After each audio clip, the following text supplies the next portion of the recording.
Were two men kidnapped and paraded around as Martians? The internet says it's true. Hi! Welcome to The Internet Says It's True, where every week we learn something that sounds like it's made up, but it's really true. Part of the WCBE podcast experience. My name's Michael Kent.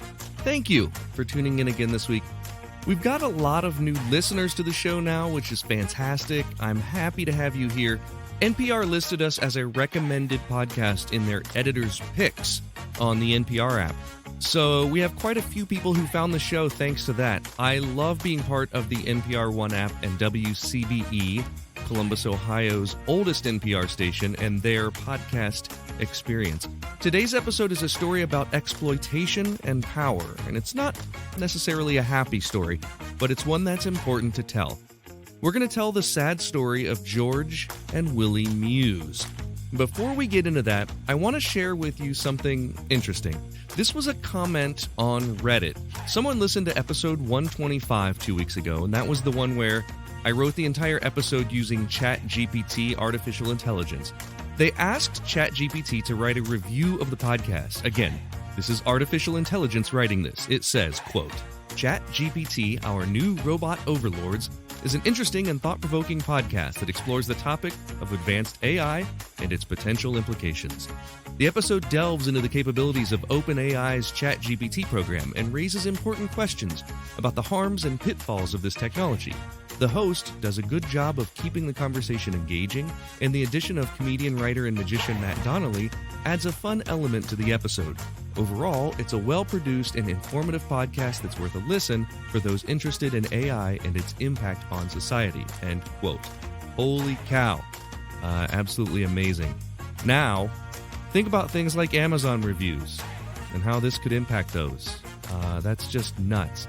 I want to remind you that this episode is brought to you with the support of our sponsors and our Tizitors. You can sign up to be a Tizitor at patreon.com/Michael Kent. And when you do that, there's a whole list of fun stuff that it gives you access to. But the real reason to join is just to support this podcast and show that you appreciate these stories and these episodes. It's my hope that I give you something to talk about with your friends.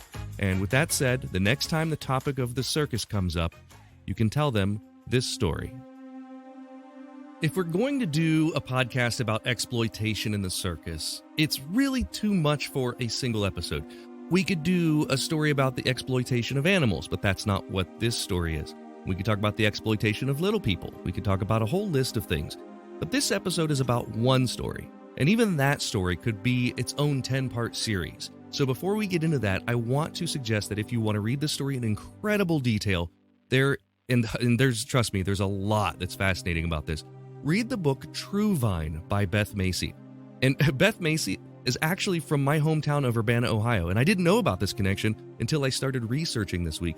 I tried to get in touch with her without success, but if you want to get into this in detail, that book is a great place to start, and I believe they've even optioned it for a film. My overview here is just that. It's an overview of the story. I also want to add a couple disclaimers. I have friends who have spent their lives studying and loving the circus. I don't mean for this episode to disparage the circus. This is just one ugly part of its history. And there are many parts that are beautiful and wonderful, and I acknowledge that this is an institution that provided joy and wonder to people all over the world for a very long time. I also want to talk about the word freak. It's obviously a harmful term, and I want to assure you that I'm using it in the historical context of what these people were called at the time and not meant in a disparaging way. So with that said, imagine this. It was 1914 and the circus comes to town. The Sideshow tent boasted a sign that said, "Ambassadors from Mars," and the nice people from that town were intrigued. They paid for a ticket to see the men from Mars and a group of other so-called freaks. They heard the barker outside describing the act. "They're here, ladies and gents, the ambassadors from Mars. This is not a motion picture, they're in the flesh, here for your inspection. White of skin, long of hair, and believe me when I say, their eyes are pink. Hairy monsters from Mars. Don't crowd, please. I know you want to see them, but please keep the aisles open. $3, you say? $5. Here they are, hairy, horrible, astounding, inhuman monsters. They've been featured before all the crowned heads of Europe. Step right up.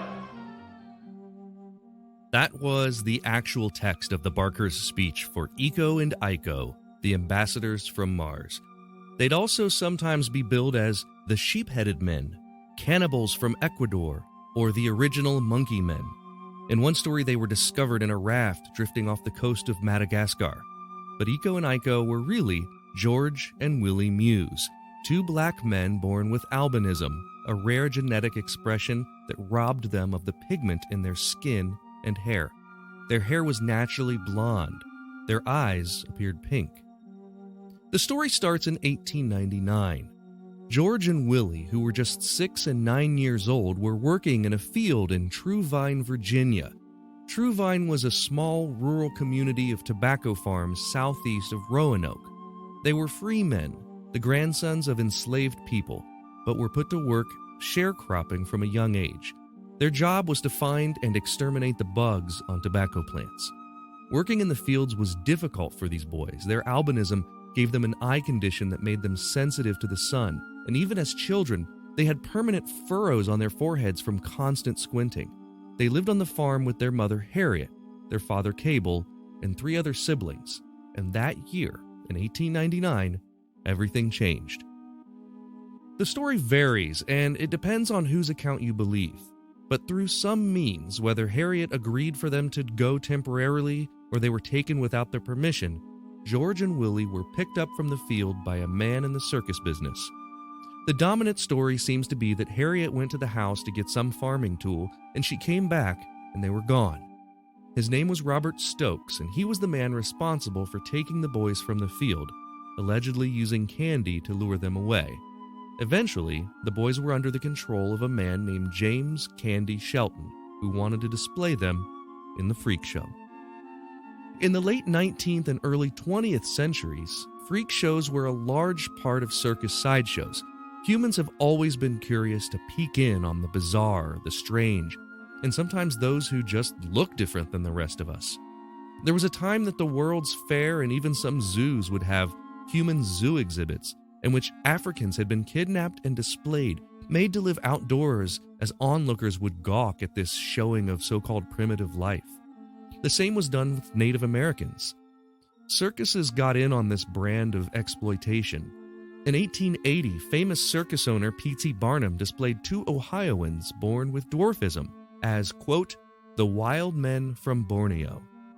As most people had never met a little person, it was easy for them to suspend their disbelief and buy into these crazy stories about the so-called freaks on display.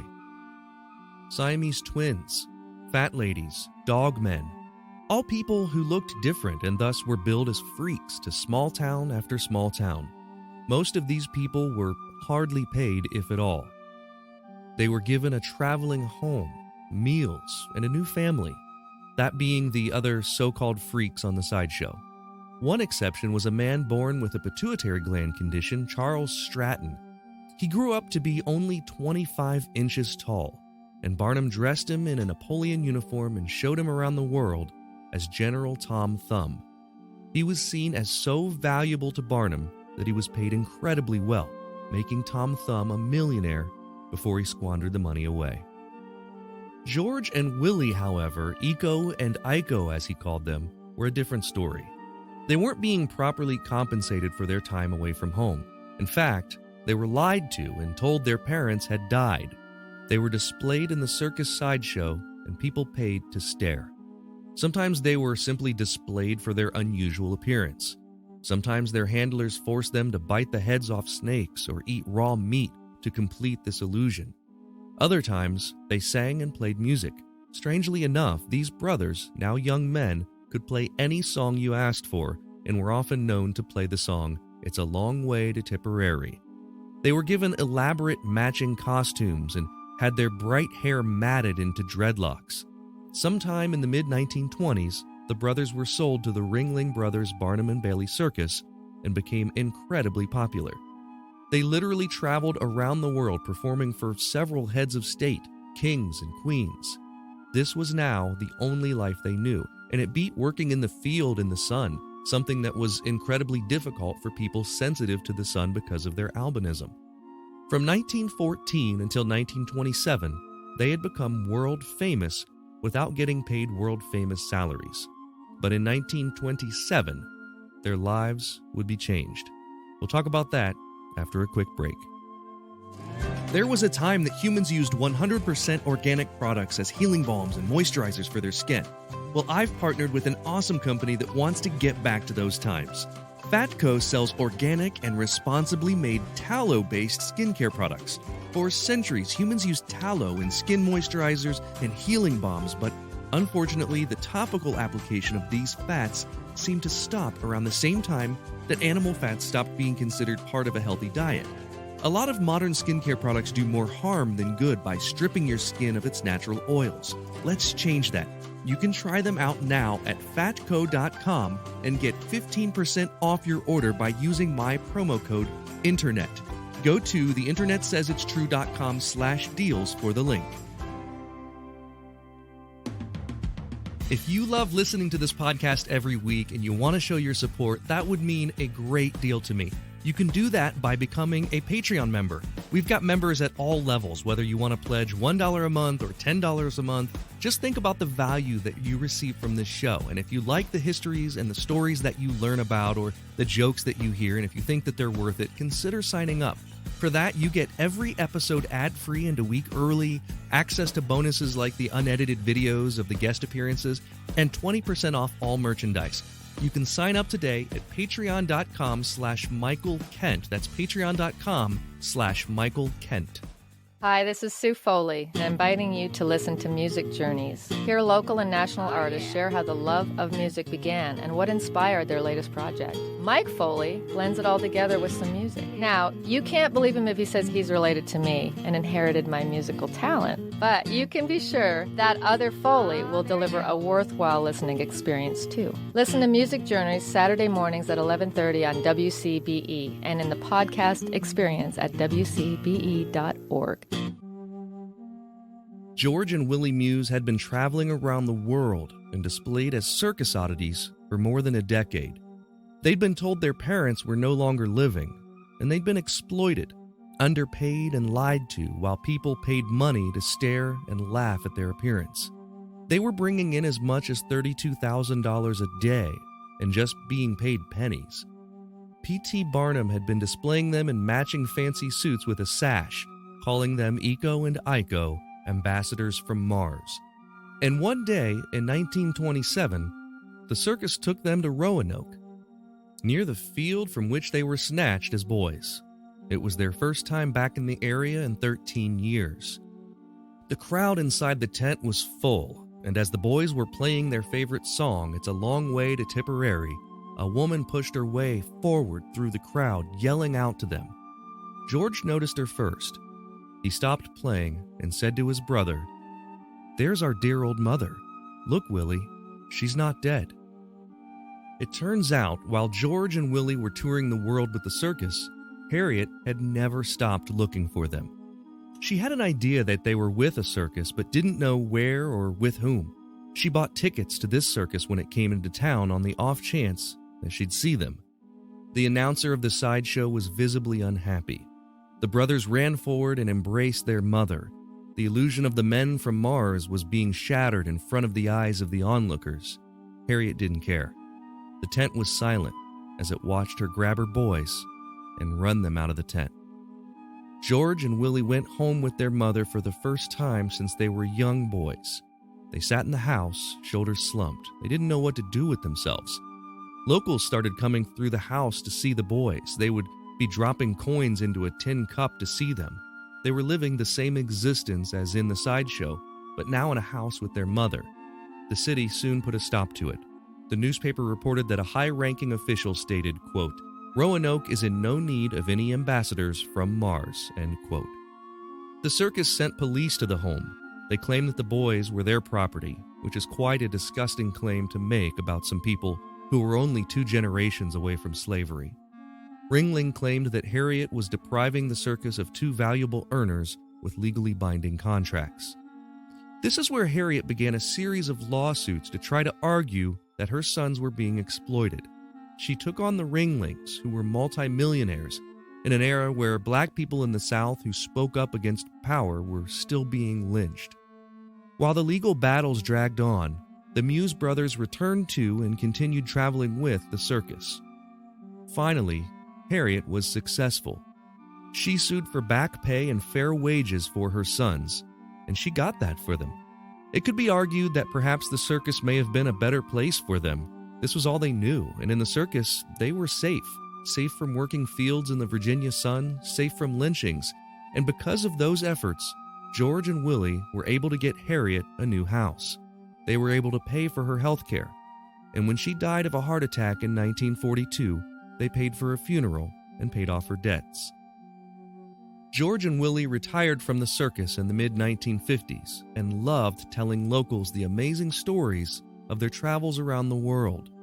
George died of heart failure in 1972, but Willie lived until 2001. When he died, he was 108 years old. We'll leave you with a recording of Willie as an old man, singing that song that made Eko and Iko famous in a bygone time. It's a long way to Tipperary, it's a long way to go. It's a long way to Tipperary, to the sweetest girl I know.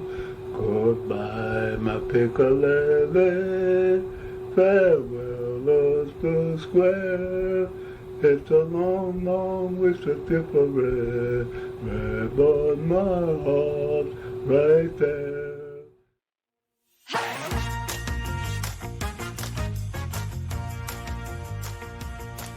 It's time for the part of the podcast where I call a friend, and today I'm calling comedian Lisa Berry. Lisa is a comedian, performer, and sketch writer whose sketches have appeared on BuzzFeed, Hoo Ha Ha, and Funny or Die. She's also one of the founding producers of C-Bus Comedy. I had a blast doing a show with C-Bus Comedy. It wasn't that long ago. How are you? I'm good. How are you? I'm fantastic. The year's off to a great start. I'm excited. Things are happening. And you've been producing. Wild weather, but the weather sucks. I mean, It's been gloomy every day for like 3 months here in Ohio. Yeah.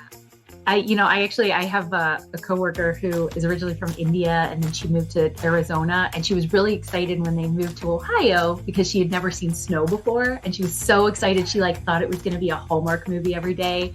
And then she moved here, and she's like, "Oh no, it's actually just gray and gross." Yeah, yes, that's Ohio winter. There are a couple days every once in a while where you get that beautiful blue sky and then the snow on the ground, and I feel like Christmas was that way this year. But I agree. But oh my gosh, whatever we've got going on now is awful. It's horrible. I'm ready for... I use a mood light on my desk, I have one of those mood lights, and I feel like it really... I don't know if it helps. But it's even if it's a placebo, it helps. Even if it's like a... Yeah. The problem is my skepticism overrides the placebo effect. So it's like if I turn it on, I'm like, this doesn't work. As I'm turning it on, it doesn't do anything. So... I know. I'm the same way. I feel like I just get so skeptical that I'm like, this doesn't. So then I feel like I get so skeptical that I have like a reverse placebo effect. I feel like things that actually should work, I convince myself they don't, and then they don't work. I'm going to stop taking my heart medicine because I feel horrible. This cheeseburger will work. Right. Yeah, exactly. So what's the latest with C-Bus Comedy? I know you're doing the shows in Hilliard at the station. And what is that, the first Thursday? Or no, when are those shows? Yes. So those are always the last Thursday of every month at the station. The February show, let me check actually my calendar. So the last Thursday in February is going to be the 23rd. We actually have Eric Tate headlining. So I think that'll be a fun show. Eric Tate, world champion, third place world champion, magician and comedian. That's exciting. I wonder if I'll be around to be able to watch that. What's the date on that? It's February 23rd. 23rd. Ooh, no, I have a show. Never mind. Oh, no. Okay. I have a corporate event that night. Well, so since the people watching this can't be at the corporate event, they can all come and watch Eric Tate. Go to Hilliard, Ohio, if you're in, the Midwest, and it's worth it. Yeah. It's a good time. It's a great bar, and downtown Hilliard's kind of a cool spot too. Before and after the show, just go across the street over to what we call the Dora. A lot of places have Doras, but we have Crooked Can, which is like a brewery with an outdoor seating area and a little market. It's a great little area. Well, it is. It's fun. So for our first question today, like usual, we're going to play for a joke, just a street joke or whatever. So if you get it wrong, you have to tell me a joke. And if you get it right, I'll tell you one. Here is your question. Eko and Iko, the ambassadors from Mars, were real men displayed in the freak show in the circus in the early 20th century. Which one of these describes who these men really were? A, they were albino black men who were stolen from their home. B, they were Siamese twins from China. Or C, they were little people. I feel like this is hard. I understood all of the words plausible in the question, but I don't feel like I even understood all of those words together. Like I don't quite understand the question. So so basically these two people were displayed as ambassadors from Mars and called Eko and Iko. But the truth is that they were either albino black men stolen from home, Siamese twins brought from China, or little people. I am going to guess A. I'm gonna go with A. A, the albino black men that were stolen from home? Yes. The answer is A. They were albino black men. They were stolen from their home. You got that one right. This entire episode was about that. And I found that there was this book, True Vine, written by Beth Macy, who is from Urbana, Ohio, where I grew up. Really? Yeah, and I found that out in the research of this. I didn't know this, and I tried to contact her, didn't get in touch. But it's a crazy story. It's a crazy story. Yeah, it sounds like a crazy story. And it really, I think they've optioned True Vine for a movie. True Vine, that was the name of the community where they were stolen from. But I think they've optioned it for a movie. The craziest part of it, in my opinion, is that the mother, now we're talking, this was 1927. There were still lynchings happening. Their mother, a black woman, rescued them from the circus. Like she showed up. Yeah, she showed up and said, F you guys, I'm taking my sons back. And then there were years of legal battles in order to get these guys paid. And she won, and she got them paid. And wow, she's a badass. Yeah, is the movie going to be about her? I bet it. Well, it would be. Yeah, I mean, it has to be, right? That has to be because she never stopped looking for them. Oh my gosh, that sounds like an amazing story. Yeah, I didn't get a chance. I stumbled on this story last week, and I didn't get a chance to read this book yet. But I'm really excited because I've read excerpts and I've read a ton on the story in the last week, and it's an amazing, amazing story of exploitation and perseverance. And there's some sadness to it. Home life was not good for them, right? These guys have no pigment in their skin and they're out working in tobacco fields. And then even when the mother rescued them, she was charging neighbors to come and see them. So there's some of it that's kind of gross. And if I'm writing that movie, I'm skipping that part. Right. Yeah. Because I feel like, that fights against probably the reality of the time. Maybe that was the best option for them, but in 2022 we can probably skip that part of the story, right? Yeah. And their father drove vehicles somehow. I don't know if he drove a wagon or whatever he drove, but he stayed home from work because these kids were getting paid now. And they ended up going back to the circus, but they got paid, and so they were able to buy their mother a home. And it ends less sad than the actual story. Right. I owe you a joke. So here's a joke about the circus. Did you hear about the guy who circumcised elephants for the circus? No. The pay is lousy, but the tips are enormous. But I'm bummed. Yeah. I thought it was going to have something about peanuts in it, but it didn't. Here. This is speaking of peanuts. For this next question, if you get it wrong, by the way, you've got to tell me some sort of embarrassing story. Doesn't have to be a stage story. It can be a story with kids. It could be anything. Oh, okay. Yep, I got one. Circus people are notoriously superstitious. You mentioned peanuts. Apparently, eating peanuts backstage at the circus is a big no-no. Whistling is bad luck. Wearing a green costume is bad luck in the circus world. Which one of these three is thought to bring circus people good luck? A, keeping the hair from an elephant's tail in your pocket. B, rubbing the lion's mane before the show starts. Or C, drinking gin. Ooh, okay. Let's see. These are all good. Keeping the elephant's hair in the pocket. I mean, that feels like it's likely because it's like a rabbit's foot, right? So Sure. that seems likely. Sure. Rubbing a lion's mane. I mean, it wasn't good luck for Siegfried and Roy, so I don't know about that one. Too soon. Is it? What's the No, that's been at least 10 years on that one. They're both no longer living, so. No, I know.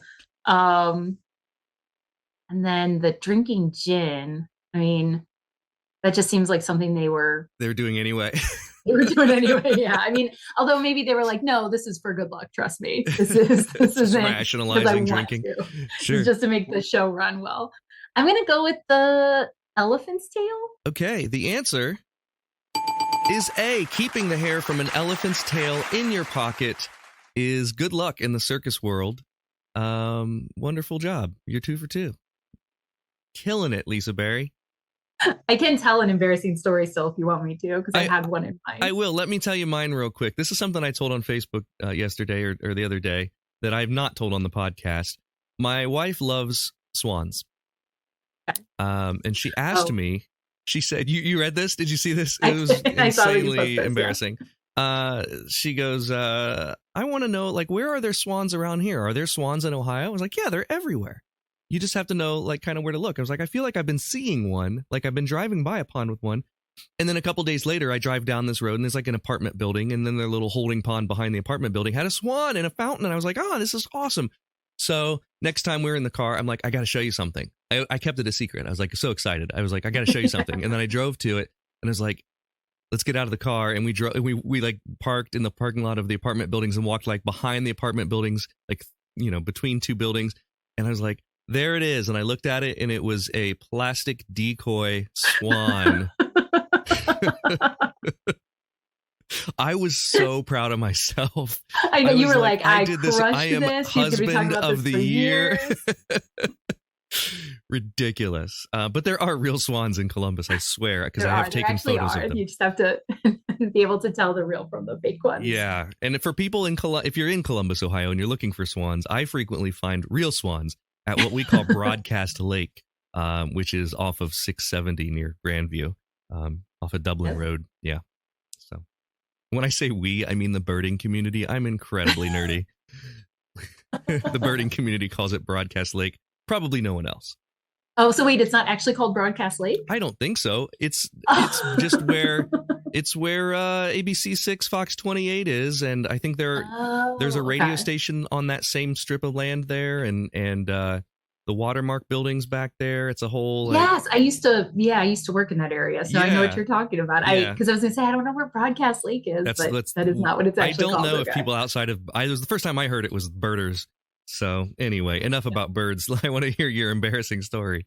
Okay, so I mean, I don't know if you would call it an embarrassing story, but so my son is 4, and this was a little bit ago, so I think he was still 3 when this happened. But he, so one of the things that we're doing, so it's not really embarrassing, so don't get too excited by the start of this, but we're teaching him. It's a really big thing now for parents. You teach them the correct names of like genitalia. You teach them to say penis. You teach them the word vagina, so that you're supposed to teach them the correct names. And then they go and friends and they use the not correct names. Exactly. Right. And that alone creates some funny moments because like you have not lived until you've been at a restaurant and your 3-year-old son yells, "Hey mom, my testicles are sticking." So there's that. I've learned a lot about how frequently testicles stick. I did not know that until I had my son. Yeah. But Yeah. he's in a why phase right now where he asks a lot of questions, and he asks questions sometimes when I'm I'm driving him to or from daycare, and especially when I'm on the way from daycare driving home, like I've worked all day, I'm exhausted, I'm mentally exhausted. I don't have the mental ability to answer all of his questions as thoroughly as I would like. So sometimes I'll say something like, that sounds like a dad question. Let's wait until we get home and you can ask dad. I don't have the ability to answer it right now. So my son was asking me how he said, what makes a car run as we were driving home. And I said, oh, the engine. And he said, well, how does the engine work? And I realized I don't know. And I was like, I don't have time to really think about this. I was like, that sounds like a dad question. And he said, do you not know because you have a vagina? I was like, no, that is not why. Wow. I happen to not know. You're raising an incel. I know. I was like, we got to talk about this. Unbelievable. Have you been listening to Ben Shapiro podcasts, Lincoln? What are they teaching you in that daycare I'm sending you? By the way, if you want him to use a slang jargon for the sticking testicles, I've heard that called a batwing, which I really enjoy. Maybe I'll talk to my husband. We'll see if we want to introduce that one. Yeah, that's a choice. That's a choice that only the parents can make. Right. Yeah. So that's the Hilliard school district calls that parents' choice. The people that are suing the Hilliard school district, I should say. All right, so let's move on. For question 3, we're going to play for a sticker. This is an Internet Says It's True sticker. These are sticky and they're square.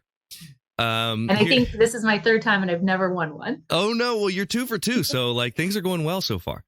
This is the best I've ever done. this one's another. These are all hard. There's no way.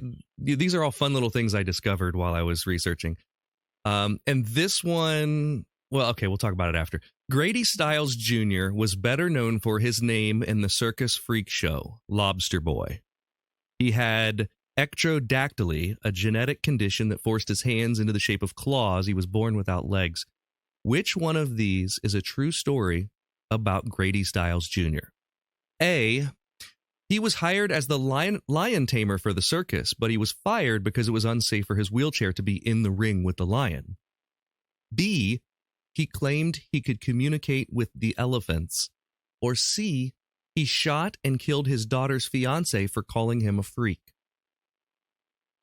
Oh my goodness. I mean, oh boy, this sounds like also a sad story. Yeah. I'm gonna, just because the last one just sounds so sad. I think it's the real one. You've got a sticker after 3 times on the show.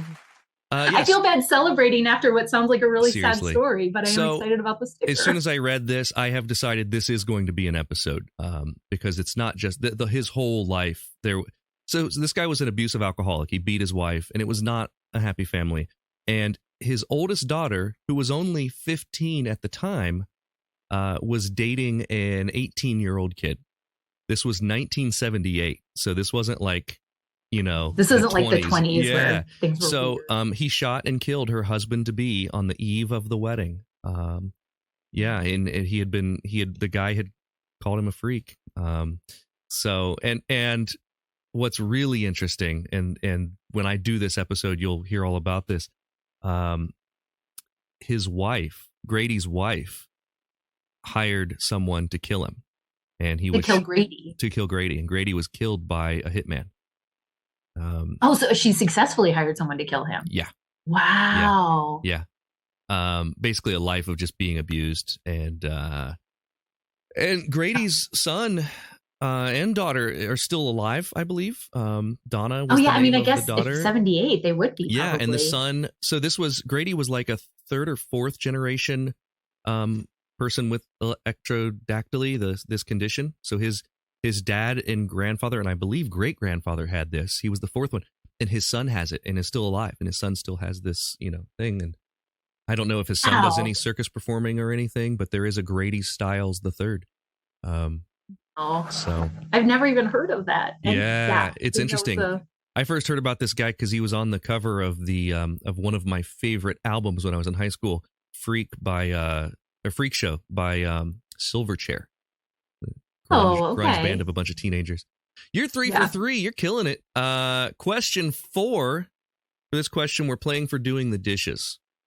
So if you get it wrong, you've immediately got to go do the dishes when we're done. If you get it right, I'll go do mine. But I don't have any because I did them after the other day. So I think like maybe I'll do dishes, like I'll make some dishes and then I'll do them. Right. So yeah. Because you still have to the spirit of the consequence. Yeah. And like, you know, if I was a really good husband, I would be like, oh, I'll go clean something else instead. But that's where this is limited to dishes and dishes only. So, okay, here you go. Question 4. Which one of these was an actual sideshow act? I made the other 2 up. Okay. One of these is real. A, the ham sandwich fiend. B, the dope fiend. Or C, the cigarette fiend. Okay. I can't even think of what a ham sandwich fiend would be. I mean, I guess. What are any of these? We know what a dope fiend is, but one of these is a sideshow act. Is a sideshow act. Okay. So, I mean, so like the dope fiend, I know what a dope fiend would be. I'm trying to think of like in a side. If it helps, this was in the 1930s. 1930s. Okay.